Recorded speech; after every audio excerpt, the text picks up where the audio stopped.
Salut les amis, donc c'est une petite vidéo par rapport à la vidéo d'Ismaël Mounir qui vous avez été nombreux à m'envoyer au sujet de la Sunna. Donc il a nommé sa vidéo "Pourquoi a-t-on besoin de la Sunna?". Évidemment il parle de la Sunna du prophète, il parle pas de la Sunna de Dieu qui est mentionnée dans les versets 62 de la sourate 33, parce qu'il faut pas oublier que la seule Sunna mentionnée dans le Coran c'est celle de Dieu. Il n'est jamais question de Sunna du prophète, mais qu'importe.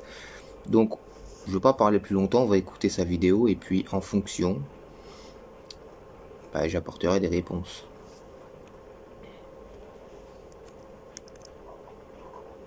Là où YouTube, que la paix soit sur vous. L'autre jour, en lisant mes messages, une personne m'a reproché de faire la promotion des hadiths du prophète. Selon lui, le problème de l'islam aujourd'hui, c'est les hadiths, car on n'est pas sûr de leur authenticité. Il y a tout ce qu'il faut dans le Coran, et on ne peut pas mettre le Coran au même niveau que les hadiths du prophète, Le message tourne. dont, selon lui, on n'est absolument pas sûr de l'authenticité. Je sais que beaucoup de jeunes... À juste titre, ce sont des rapportés. Le plus authentique en termes de hadith, c'est l'imam al-Bukhari, qui dans sa propre autobiographie est né en l'an 800, alors que le prophète serait mort, dans leurs histoires, en 632 à Médine. On a quelques 200 années d'écart.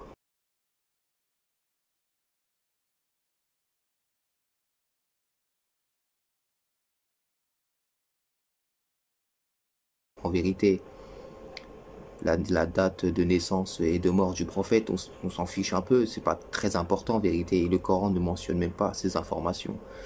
Bon, que ce soit sa naissance ou sa mort, de toute façon c'est issu des histoires qui sont racontées.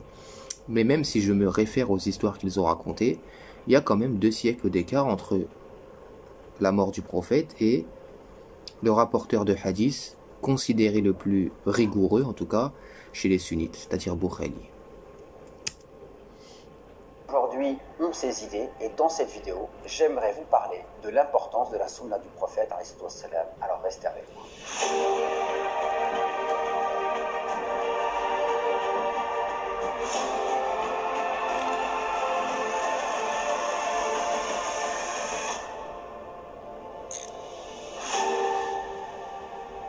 Alors premièrement, pour vous parler de l'importance de la sunna, on va se baser sur le Coran. Écoute. Le Coran regorge de versets dans lesquels on nous demande de suivre le prophète alayhi salatu wassalam. Pour un imam, c'est quand même une information étonnante. Aucun verset du Coran mentionne le segment « Obéissez au prophète ». C'est au messager qu'il est question dans les versets qui demandent d'obéir. Messager, c'est Rasoul, d'accord? Le prophète, c'est Nabi. Le messager n'a pas la même fonction que le prophète. Les mots dans le Coran ne sont jamais positionnés de manière hasardeuse. On doit s'interroger sur le fait que jamais le Coran nous dit « obéissez à Mohammed ». Jamais il nous dit « obéissez au prophète », contrairement à ce qu'il vient de raconter. Le segment « obéissez au prophète » dans le Coran n'existe pas. Et ça s'explique amplement par le fait que Mohammed est l'individu, justement. Donc obéir à l'individu, en termes de religion, c'est l'associer à Dieu, puisque Dieu le dit clairement, à Dieu appartient la religion pure.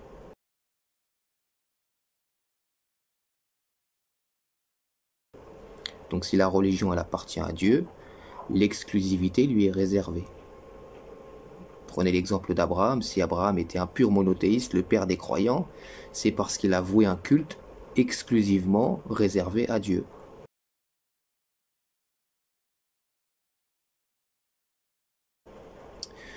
Donc, obéissez au prophète, dans le Coran, ça n'existe pas déjà. On parle de messager, justement, c'est en référence à quoi? Au message, justement. Les mots ne sont pas positionnés de manière hasardeuse. Et Dieu dit justement au prophète, juge entre eux, d'après ce que Dieu a fait descendre. Ce que Dieu a fait descendre est le Coran.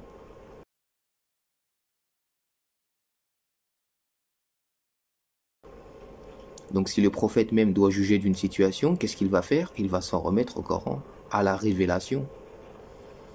Donc ça n'a absolument aucun rapport avec une histoire de hadith. Enfin, hadith dit prophétique. Parce que même le terme de hadith, il faut qu'on en parle. Beaucoup pensent qu'un hadith est une parole du prophète, alors que hadith n'est qu'un mot arabe pour définir un discours, une parole de quelque chose. Le Coran est un hadith, sourate 45, verset numéro 6. Le mot hadith est utilisé pour définir la parole de Dieu. Donc le Coran est le hadith de Dieu.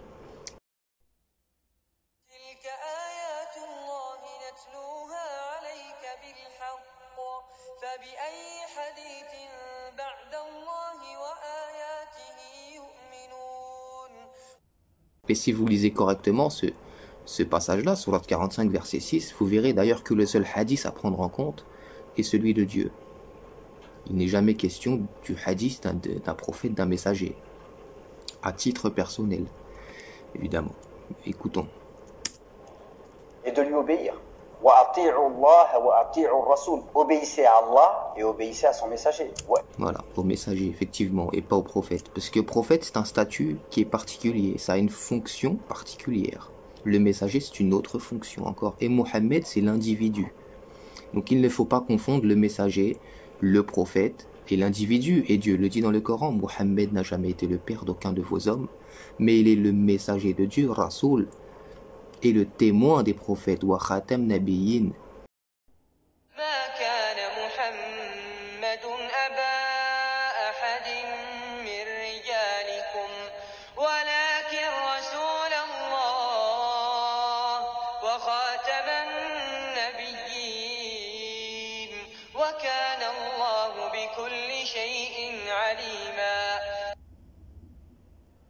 Donc même Dieu fait la distinction entre Mohammed l'individu, Mohammed quand il est le messager, et quand il vient témoigner de la véracité des prophètes précédents, quand il est le témoin des prophètes et non pas le sceau des prophètes, contrairement à l'ensemble, à la majorité des traductions.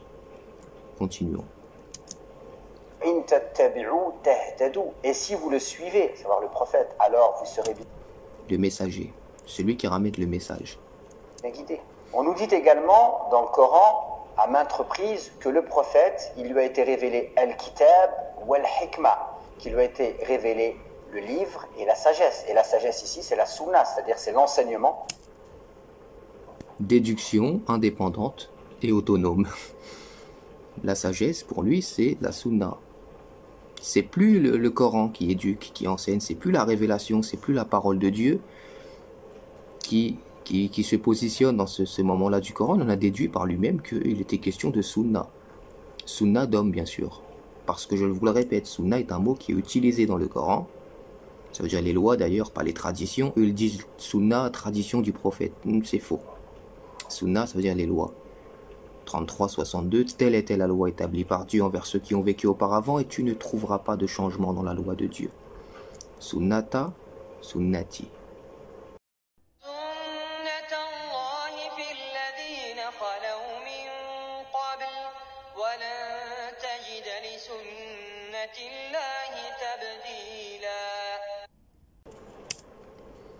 Qui permet de bien comprendre le Coran. Dans la sourate 53, il est dit et il ne parle pas sous l'effet de la passion, ce n'est qu'une forme de révélation inspirée. Effectivement, il ne parle pas sous l'effet de la passion, c'est en référence à la révélation inspirée, c'est-à-dire c'est le Coran encore une fois. Dieu est en train d'expliquer aux gens que ce que le prophète récite, c'est-à-dire Al-Qur'an, c'est une révélation inspirée, c'est une révélation divine. Il n'est pas en train de parler de lui-même. Ce n'est pas de son propre chef.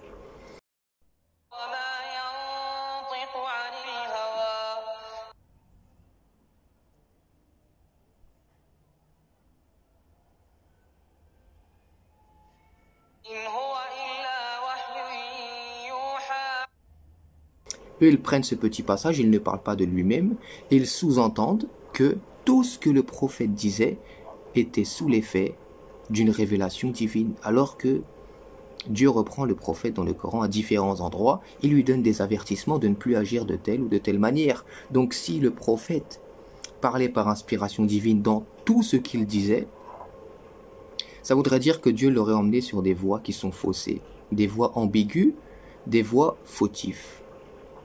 Vous comprenez ? Quand, par exemple, prenez l'exemple de la sourate Abasa, regardez le début de la sourate Abasa, Dieu donne un avertissement justement au prophète. Il lui dit vraiment n'agis plus comme ceci, ceci est un rappel.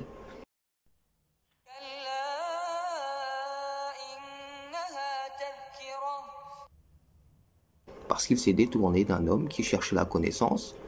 Pour aller vers les gens qui avaient de l'argent, il s'est précipité, victime de sa passion, de sa faiblesse, et Dieu lui donne un avertissement. Donc si le prophète, dans tout ce qu'il faisait, il était sous l'effet de la révélation divine, ça voudrait dire que c'est Dieu qui a mis le prophète dans cette voie-là, celle d'aller vers l'argent plutôt que vers le rappel. Vous comprenez? Donc ça n'a absolument aucun sens de considérer que le prophète ne parlait pas sous l'effet de la passion dans tout ce qu'il disait. Et le verset est clair de toute manière. Il s'agit de la révélation. Continuons. On parle du prophète, alayhi salatu wassalam.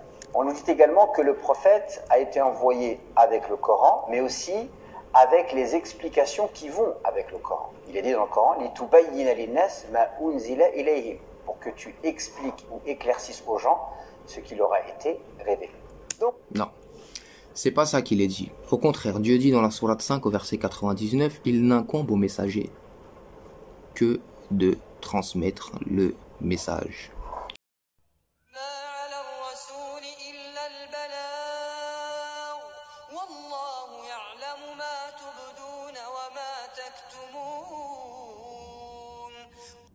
Dieu dit dans la sourate 75 au verset 19, il incombe à Dieu l'explication du livre.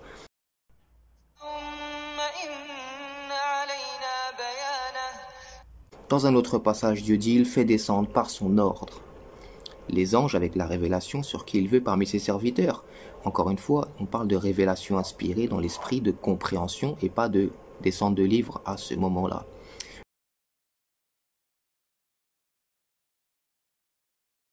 Donc, ou bien le Coran se contredit quand il dit clairement qu'il n'incombe au messager que de transmettre le message par rapport à sa compréhension à lui, ou bien c'est lui qui a mal compris certains passages du Coran, tout simplement. Effectivement, le prophète est venu éclaircir les gens dans leur manière de juger, de concevoir. Par quoi est-ce qu'il est venu le prophète éclairer les gens, mais par le Coran. C'est la révélation qui éclaire, qui permet le bon jugement, al-hikmah, la sagesse, etc., etc. C'est pas l'individu à titre personnel. Le prophète le dit dans le Coran. Je ne suis qu'un être humain comme vous.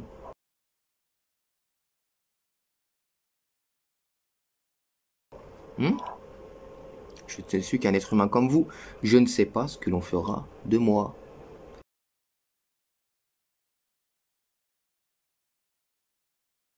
Si je connaissais l'inconnaissable, par exemple, ce qui veut dire qu'il ne connaît pas l'inconnaissable, effectivement, il est un être humain comme les autres. Comme les autres. Mais selon eux, il est plus qu'un être humain, puisqu'il est touché par une forme de divinité. Vous comprenez? À les écouter, c'est ça. Et qu'il est apte, en tant qu'être humain, à guider, diriger, enseigner. Et même, il n'est pas loin de décider qui est croyant et qui ne l'est pas. Il n'incombe au messager que de transmettre le message. Après, on parlera aussi de leur hadith et de ce qui s'y trouve. Et on verra si c'est de la sagesse. Le Coran lui-même nous demande de suivre le prophète, de suivre sa guidée, de suivre son enseignement. Donc, comment le Coran nous demanderait d'obéir au prophète, de suivre le prophète? Mais tout le temps d'obéir au prophète. Il n'existe pas ce passage. Et de prétendre qu'aujourd'hui cela ne serait pas possible. Donc quelque part, et c'est le premier argument, rejeter les hadiths du prophète, eh bien c'est quelque part se mettre en porte-à-faux avec le Coran. Donc c'est encore... Nous avons descendu le plus beau des hadiths.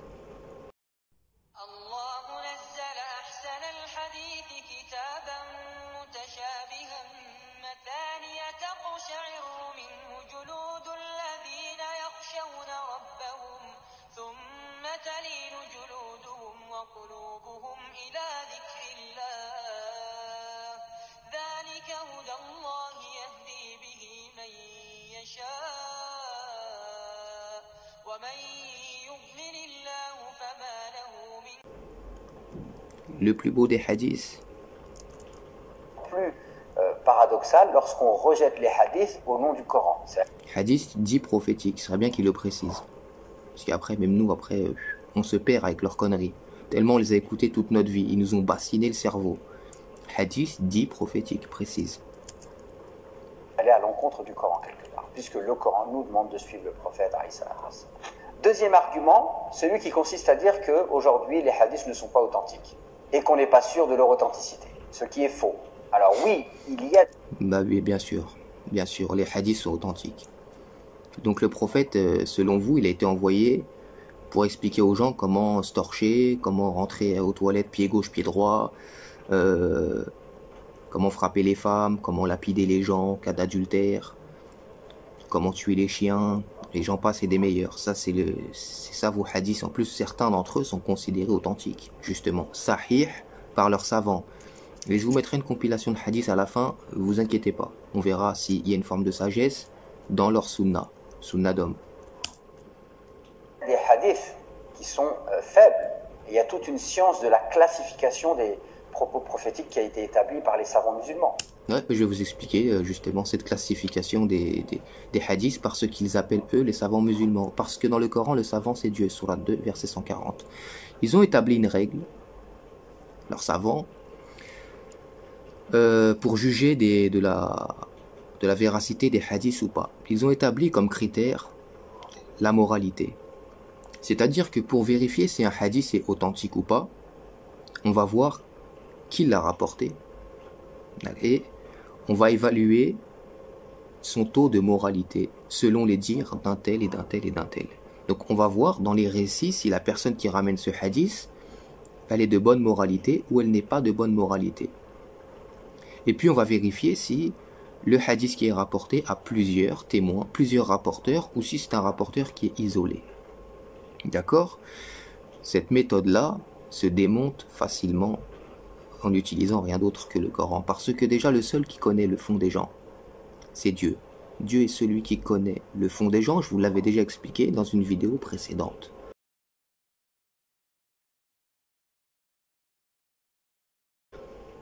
Donc j'aimerais savoir, moi, qui sont ces gens qui ont pris la parole pour dire un tel est pieux. Un tel est quelqu'un de droit. Lui, il est quelqu'un de bien, suffisamment bien pour être persuadé que ce qu'il nous raconte est la vérité absolue. Ça n'existe pas, ça n'a absolument aucun sens. Tout être humain est faible. Tout être humain est pécheur et tout être humain a que peu de science. Quand on a compris ça, leur méthode d'analyse des chaînes de transmission tombe complètement à l'eau. Parce que qui êtes-vous pour savoir qui est bon et qui est pas bon? Surtout quand, à la base, vous ne faites que récupérer des propos. Ces gens ont vécu il y a des siècles et des siècles et des siècles. Puis comment vous faites même pour avoir une idée du tempérament, du caractère de ces gens-là, en vous basant uniquement sur des gens qui disent. Si moi, j'ai un ami qui parle de moi et qui me complimente, mais ça reste mon ami, il va pas me cracher dessus. Mais est-ce que ça veut dire que tout ce qu'il dit à mon sujet est vrai? Vous voyez? Mais tout ça n'a pas de sens en vérité. Ben, c'est comme ça, eux en tout cas, leurs savants, qu'ils s'organisent, qu'ils agissent en tout cas pour vérifier de la véracité d'un hadith. Donc voilà, comme ça vous êtes au courant. Mais ils vont lire les cœurs. Prétendre qu'aujourd'hui on ne pourrait pas avoir accès à ces hadiths authentiques, eh bien cela pourrait permettre de dire également qu'il pourrait en être de même pour le Coran, puisque ce sont ceux... Vous voyez, ils vont jusqu'à cracher sur le Coran pour justifier la religion des hommes. Et c'est comme ça. Et ça, je vous l'avais dit il y a quelques mois en arrière. Bientôt, pour justifier la sunna, pour lui donner de la valeur, ils vont marcher sur le Coran. Et regardez ce qu'il vient de dire. Si des hadiths sont faux, ben le Coran il est peut-être faux.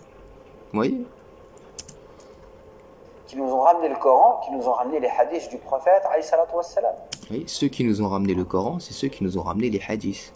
Ce qui est totalement faux. Leur Bukhari, par exemple, leur idole moderne, est né en 800. Le prophète serait mort en 632. Donc le Coran existait déjà avant les rapporteurs de hadiths. Il y a juste à consulter les autobiographies des rapporteurs de hadiths eux-mêmes. Vous voyez? Et puis il incombe à Dieu la garde de son livre et son développement. Vous voyez? Vraiment, c'est médiocre comme analyse. Et c'est pour ça que je vous disais qu'ils traitent la religion comme quelque chose de culturel, de coutumier et non pas de spirituel. Écoutez ce qu'ils disent, ils font des travaux humains pour justifier la véracité de la parole divine. C'est aberrant. De plus, on peut s'apercevoir qu'un certain nombre de choses qui sont évoquées dans le Coran le sont toujours de manière générale. Il y a beaucoup de généralité dans le Coran. Voilà.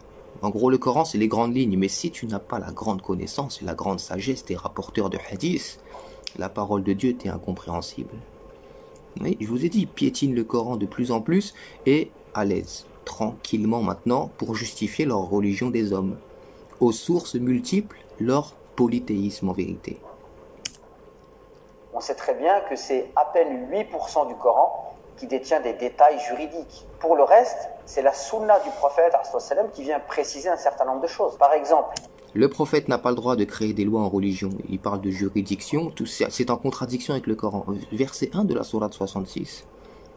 Ô prophète, pourquoi en cherchant l'agrément de tes femmes t'interdis-tu ce que Dieu a rendu licite? Dieu est pardonneur, très miséricordieux. Dieu le reprend à ce moment-là. Sourate 6, verset 114. Chercherai-je un autre juge que Dieu, le seul qui est habilité à créer des lois en termes de religion, c'est Dieu seul. Aucun prophète n'a jamais eu autorité pour créer des lois en religion. Aucun. Ils ont donné ça. Ils ont appris ça de leurs rapporteurs de hadith, c'est-à-dire la religion des califes, qui ont eu besoin, à un moment donné, de se servir de la religion et de la naïveté des gens pour faire passer tout un tas de courants d'idées, en vérité. Donc, soyez clairs à ce sujet-là. Le prophète n'a pas autorité pour légiférer. Il n'incombe au messager que de transmettre le message. Mohammed est le messager de Dieu. Un messager est quelqu'un qui te véhicule un message. Il est le messager de Dieu, donc il te ramène le message de Dieu. Et c'est tout ce qui lui incombe. C'est nous qui les appellerons pour rendre des comptes. Le prophète n'a aucune part dans la création. Il est dans l'espérance de l'agrément de Dieu. Il est touché par le mal. Vous voyez? Regardez le prophète dans le Coran. Vous allez pouvoir vous identifier à lui d'ailleurs, parce qu'il est comme vous. Et regardez la manière dont eux, ils parlent du prophète en s'inspirant de la sunna. Et vous allez voir qu'on a affaire à deux cas de figure tout à fait opposés. Si on rejette la sunna du prophète, alors comment peut-on savoir le nombre d'unités de prière qu'on va prier pour le Fajr, qu'on va prier pour Dhuhr? Dieu dit au sujet du Coran, c'est une clarification de toute chose en religion.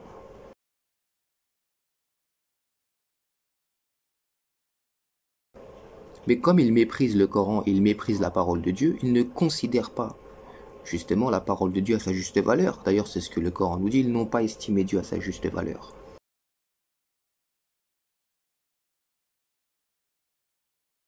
Si Dieu te dit que le Coran est une clarification de toute chose, et que tu ne trouves pas les harakat dans le Coran, c'est-à-dire les unités de prière, c'est parce que c'est vous qui avez inventé ça, et que ça n'a pas sa place en religion.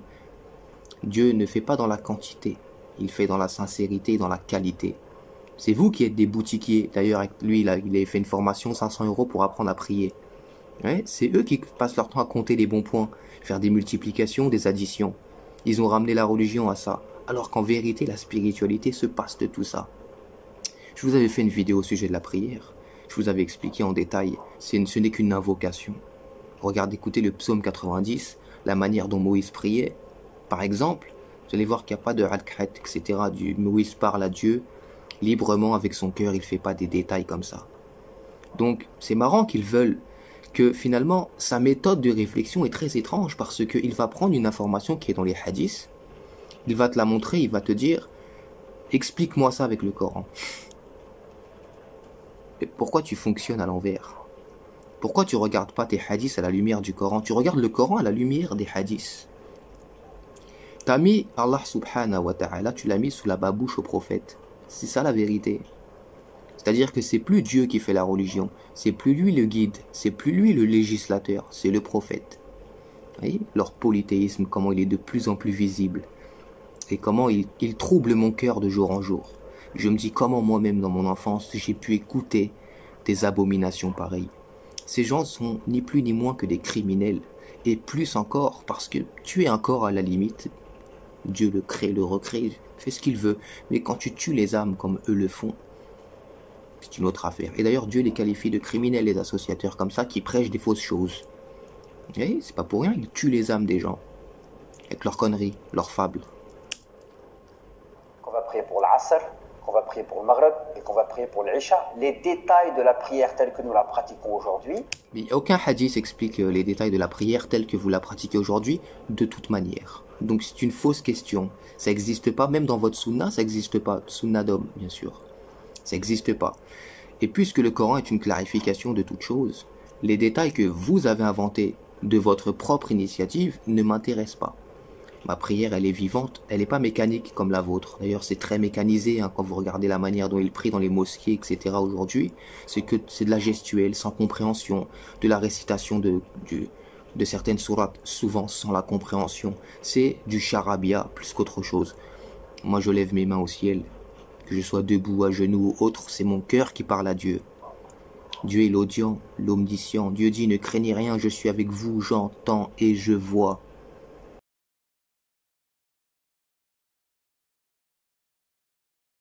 Je parle à Dieu avec mon cœur. Je lui dis ce que j'ai sur le cœur. Et je le glorifie. Ma prière est faite. J'ai pas besoin de votre mécanique, votre gestuelle, qui n'a aucun sens. Ne sont pas précisés dans le Coran, mais le sont bel et bien dans la sunna du prophète, alayhi salatu wassalam. Il ment au culot comme ça. Néanmoins, et il piétine le Coran. Le Coran nous mentionne pas tout. Je pense qu'il y a un problème aujourd'hui avec les hadiths, bien sûr. Le problème avec les hadiths, c'est qu'il y a deux tendances extrêmes. L'une des tendances extrêmes consiste à prendre un hadith et à lui donner une interprétation qui peut aller à l'encontre de certains principes qui, eux, sont établis clairement par le Coran. Et là, ça pose un problème. Je vais vous donner un exemple. Il va dans tous les sens et je ne saurais pas vous expliquer ce qu'il est en train de raconter. Dans le Coran, il est dit que Ibrahim a salué son père, alors que son père était une personne qui construisait les idoles et qui avait rejeté l'islam. Et quand Ibrahim l'a appelé à l'islam, eh bien, le prophète Ibrahim s'est retrouvé rejeté par son père. Son père l'a menacé. Et Ibrahim lui a dit « Waqala salamun alayk » et il lui a dit « paix sur toi ». Il l'a salué. Et on trouve un hadith du prophète salam qui nous dit que, en fait, le musulman ne doit pas commencer à saluer les juifs et les chrétiens. Et certains ont pris ce hadith. C'est une notion très incrustée dans la sunna. Il y a même un hadith qui dit que le jour du jugement, les péchés des musulmans seront attribués aux juifs et aux chrétiens.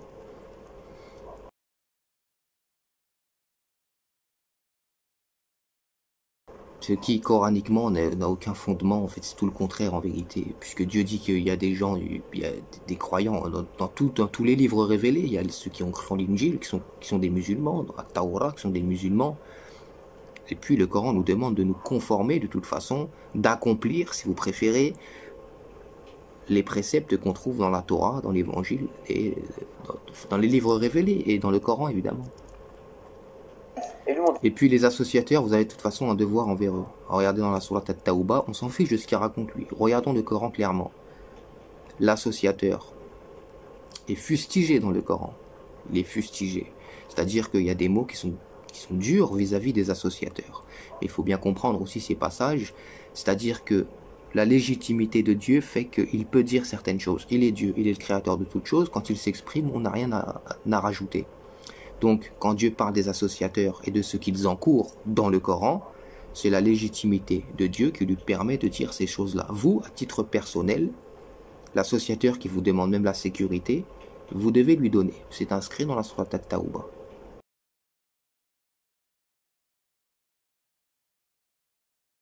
D'accord? L'associateur qui est en paix avec vous, vous n'avez aucun droit d'agir à leur encontre. Aucune possibilité n'est donnée par le Coran. Le musulman respecte tout le monde. Que tu sois associateur, pas associateur, il a le droit de se défendre. Quand il y a une nécessité, quand il est attaqué, quand il est stigmatisé, harcelé, il se défend. C'est même un devoir religieux. Mais l'associateur qui fait sa vie, qui te respecte, tu le respectes. Et s'il te demande de l'aide, tu vas l'aider. C'est ce que le Coran nous dit. Donc on n'a même pas besoin de leur hadith pour comprendre comment on doit agir avec celui qui fait des idoles ou qui les fait pas en vérité. Puisque la sourate At-Tawbah est claire à ce sujet-là. Mais bon, écoutons sa salade mayonnaise jusqu'au bout. Donner une portée générale. Et on voit bien ici que si on comprend le hadith comme ça, il vient en allant à l'encontre du verset du Coran que j'ai évoqué. Mais c'est pas le seul hadith qui va à l'encontre du Coran, t'inquiète pas. Je vais vous mettre une compilation à la fin. C'est là en fait où il peut y avoir un problème méthodologique dans la manière d'extraire les règles des hadiths. Et certains savants, Dieu merci, ont expliqué que ce hadith n'avait pas une portée générale, mais qu'il était une fatwa. Une fatwa. C'est interdit les fatwas en religion. De toute manière, vous prenez pas la tête. Lorsque le prophète a constaté que certaines personnes dans la ville de Médine ne respectaient pas le prophète et lui disaient que la mort soit sur toi, salam alaykoum, eh bien, le prophète a dit, puisque c'est comme ça, ne commencez pas à les saluer en premier. Mais ce hadith-là n'a pas de portée générale, il a une portée qui est liée à un événement précis, à une cause. Si la cause disparaît, le jugement qu'il y a dans ce hadith ne doit pas être appliqué. On revient à la règle générale qui est stipulée dans le Coran. Donc, il peut y avoir un problème méthodologique dans l'utilisation du hadith, c'est-à-dire qu'on va faire dire au hadith des choses qui vont à l'opposé. On n'y comprend plus rien. Donc Dieu aura envoyé une révélation sur le prophète, que nous ne sommes pas capables de comprendre, c'est le prophète qui doit l'expliquer. Mais même ce que le prophète a expliqué, nous ne sommes pas capables de le comprendre, c'est les savants qui doivent nous l'expliquer. Vous voyez comment ils ont créé tout un tas d'embuscades et de barrières comme ça entre les gens et Dieu finalement. Alors que si tu es sincère et que tu demandes à Dieu la connaissance, elle te vient. Le discernement, l'intelligence, c'est de l'ordre de l'esprit. Tout ça est sous le contrôle et l'ordre de Dieu. On n'a pas besoin de leurs écoles, de ce qu'ils appellent des savants, etc., etc. Mais ils veulent le monopole, oui. Chacun tire la couette vers son côté. Rencontre de principes qui sont clairement établis par le Coran. Mais comme il y a cette fawda, c'est-à-dire cette anarchie qu'ont créé certains extrémistes avec les hadiths, d'autres sont Les salafistes, par exemple. venus, et on appelle ça en arabe raddul fi'l, c'est-à-dire quand il y a un excès d'un côté, on va toujours voir un excès de l'autre côté. C'est-à-dire que certains vont dire « Ah, ben, le problème c'est les hadiths, donc on rejette les hadiths ». Mais ce n'est pas la voie du juste milieu. La voie du juste milieu consiste à comprendre qu'on a besoin du hadith, mais on a besoin aussi d'une méthodologie qui permet d'harmoniser le Coran et le hadith. Le hadith doit être au service du Coran et non pas contre le Coran. Le hadith doit être au service du Coran. Comme si que le Coran avait besoin, il dépendait de leur science à eux, d'hommes, vous savez, de paroles construites, vérifiées selon la prétendue moralité des gens. Et vous avez vu à quoi ils ont ramené Dieu un petit peu? Écoutez juste, ouvrez vos oreilles, vous avez la réponse. Il est possible que des gens qui utilisent le hadith font dire au hadith des choses qui vont à l'encontre de principes coraniques. Mais ce n'est pas parce que certains font cela que la solution consiste à rejeter tous les hadiths. Comme l'on dit de non. Le Coran est une clarification de toute chose. C'est un exposé explicite de toute chose. C'est un livre que Dieu qualifie de détaillé. Eux disent non. Les détails de la religion, c'est dans la sunna. Donc Dieu n'est pas très clair en vérité dans la révélation si je les écoute. Nombreux savants, nous avons besoin d'une tasfiya, c'est-à-dire d'une purification. Il faut purifier le corpus des hadiths de tous les hadiths qui sont faibles. Et il faut une méthodologie précise qui permet de se préserver de l'abus de l'utilisation de certains hadiths. C'est un faux propos parce que je vais vous montrer que même dans les hadiths qui sont considérés sahih, authentiques, c'est-à-dire qu'il y aurait plusieurs rapporteurs, plusieurs témoins et dont la prétendue moralité des gens qui les ont rapportés est très élevée. De toute façon, c'est aussi contradictoire avec le Coran. Donc les hadiths qu'ils appellent da'if, jugés faibles, on s'en fiche, même vos hadiths jugés authentiques, ils sont contradictoires de toute manière. Alhamdulillah, beaucoup de savants ont fait ce travail, la manière d'utiliser les hadiths avec précaution. On peut voir par exemple que l'imam Malik, si vous lui ramenez un hadith l'islam malikite qui est authentique, mais qui est ahad, c'est-à-dire qu'il y a peu de chaînes de transmission, et que ce hadith va en contradiction avec une information, ou plutôt avec une tradition des gens de Médine, c'est-à-dire un acte que les gens de Médine faisaient, il ne va pas accepter le hadith authentique.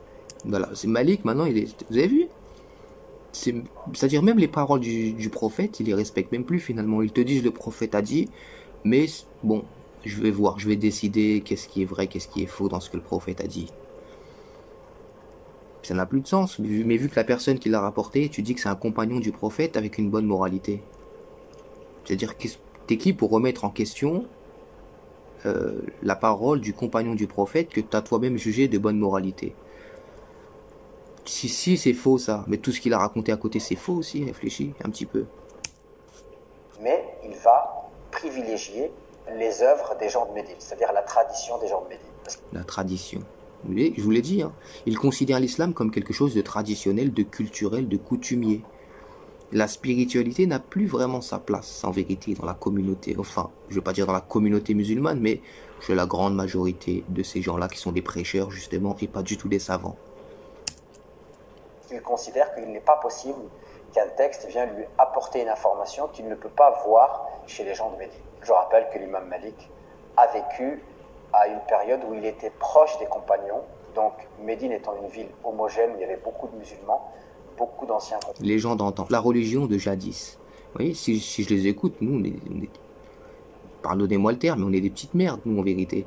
Les meilleurs gens, c'est les gens d'avant, ceux qui vivaient avec les chameaux, etc. Plus on avance dans le temps, plus on est des pourris. On n'a aucune espèce de valeur. Nous, on n'a pas de connaissance, pas d'intelligence, on n'a pas de cerveau. On ne peut pas comprendre la parole de Dieu. Pour la comprendre, il aurait fallu vivre en Arabie il y a 1000 ans en arrière. Et le monopole du temps d'avant, en fait. Ils passent leur temps à parler des gens d'avant, alors que la parole de Dieu est vivante. Dieu est le vivant.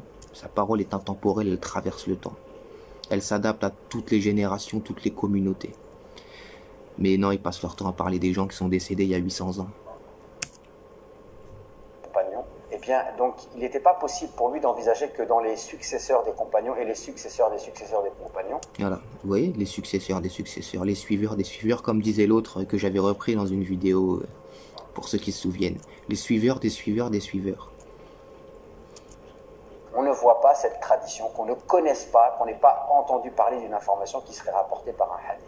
Ce qu'on peut dire aussi, c'est que finalement, il faut développer une méthodologie saine dans l'appréhension du hadith. Et on peut s'apercevoir que déjà, la première des choses dont on ne peut pas se passer, c'est la sira, c'est-à-dire la vie du prophète. Pour comprendre le Coran, on a besoin de comprendre la vie du prophète. Nous avons rendu le Coran facile à la méditation. Facile à la méditation. Dieu dit que comprendre le Coran, c'est pas compliqué. Mais ils te disent tu peux pas comprendre. De toute façon, si tu te réfères pas à nos paroles qu'on a trouvées à droite et à gauche, qui n'ont même pas été compilées à l'époque du prophète. Il y a même des hadiths qui interdisent les hadiths. Carrément. Le prophète aurait dit n'écrivez rien de moi. Alors je sais, ici, quand on leur montre, ils tentent de le justifier, ils disent oui, mais le prophète a changé d'avis entre temps. Mais quand on leur demande un hadith pour prouver que le prophète a dit qu'il changeait d'avis, il n'y en a pas. Et donc ils ont décidé tout seuls qu'il avait changé d'avis. Il y a Hassan ibn Hussein, encore pire, il a dit on a la sunna parce qu'on a désobéi au prophète, alhamdulillah, il a dit. Ouais, il a dit si on n'avait pas désobéi au prophète, on n'aurait pas la sunna.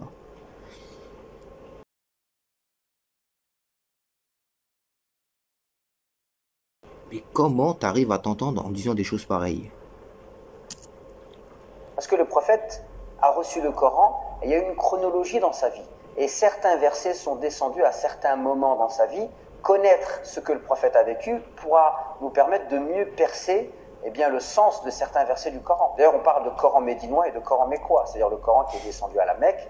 Le prophète est dans une situation particulière. Voilà, le Coran de Paris, le Coran de Marseille, Strasbourg.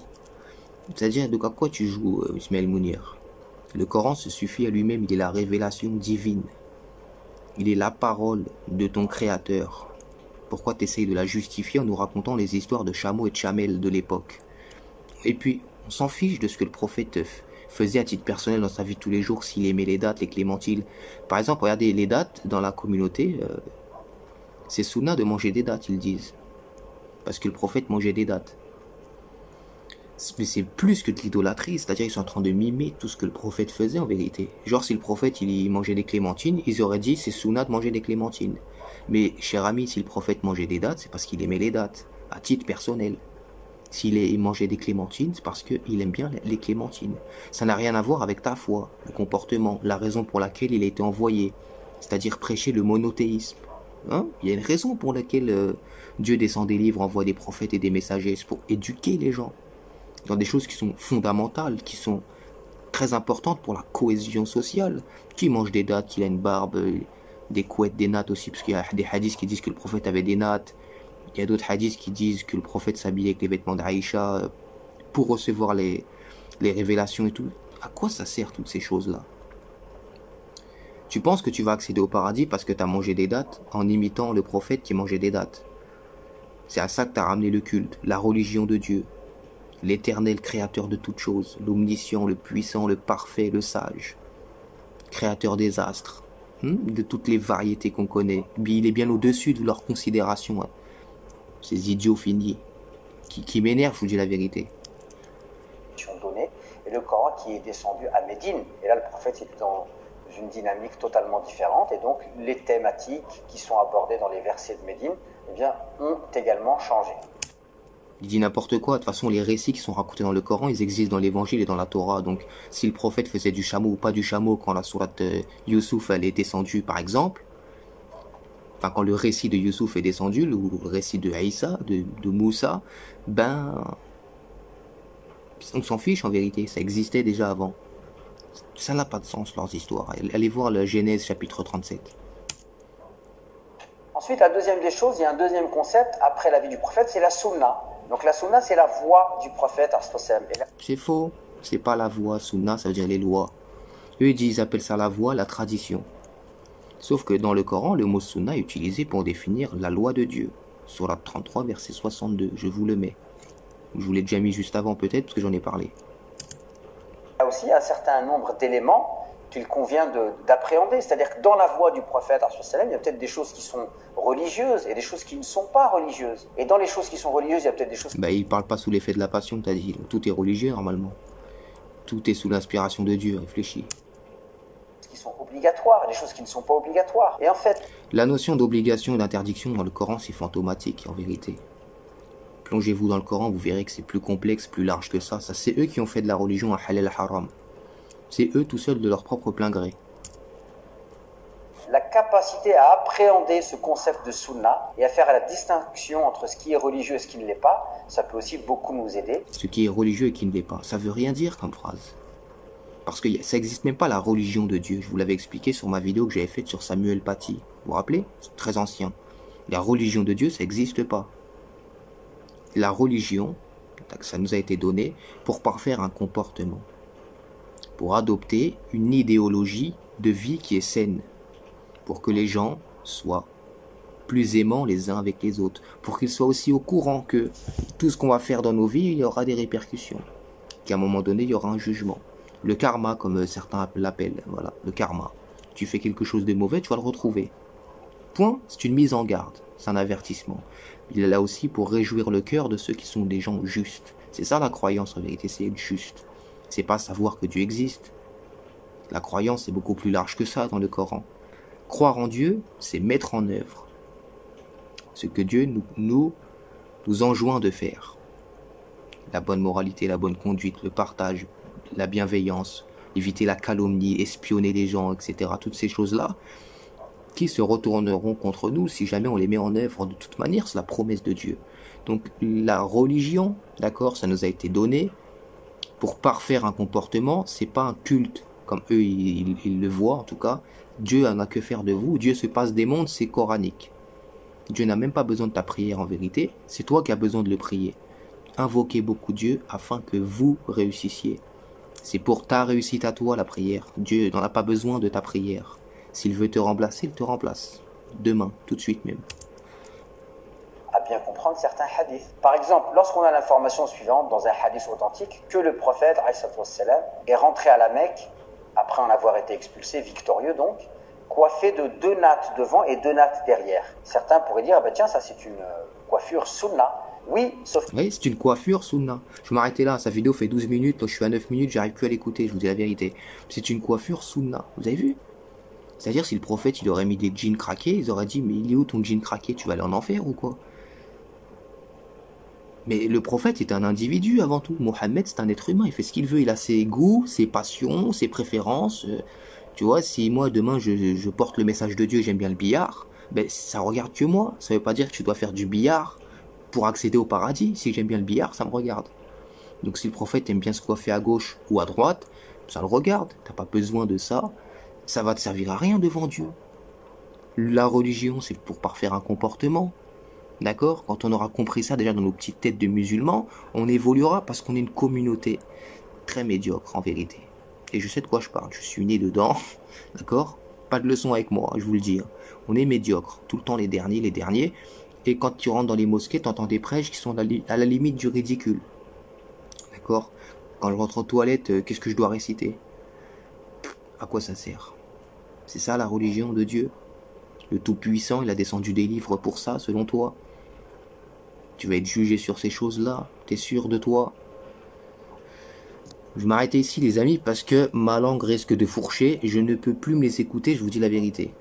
Ces criminels, ces tueurs d'âmes, ces associateurs en puissance. Et que Dieu me pardonne, parce que je sais que c'est même ces choses-là, c'est pas bien de... Tu vois, je devrais même pas rentrer dans ça, prononcer ces mots-là, parce que j'ai pas la légitimité de Dieu, comme je vous expliquais juste avant, mais c'est plus fort que moi. Voilà, 42 minutes. Je vais m'arrêter ici avec les passages que je vais vous mettre, ça va être un peu plus long. Salut les amis.